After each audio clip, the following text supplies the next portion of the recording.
मित्रांनो, इयत्ता 8वीमधले एक्सपांड हे क्वेश्चन कसे सोडवायचे तर मी तुम्हाला दाखवतो. हे बघा एक्सपांडचा फॉर्म्युला. हे उदाहरण आपल्याला सोडवायचं आहे.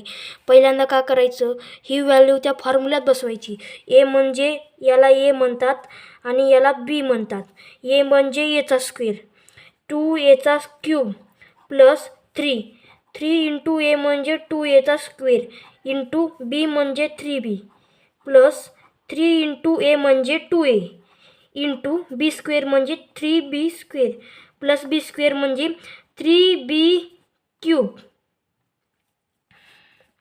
आता इज इक्वल टू करून आता याची आपण व्हॅल्यू 2चा क्यूब 8 एचा क्यूब ए. आता 2चा क्यूब इज इक्वल टू 4 येतो. 4 त्रिकोण 12 त्रिक 36 ए स्क्वेअर बी लिहायचं आहे. इथं 3चा स्क्वेअर 3 त्रिक 9 9 दुने 18 त्रिक 36 ए बी स्क्वेअर प्लस 3चा क्यूब 27 बी क्यूब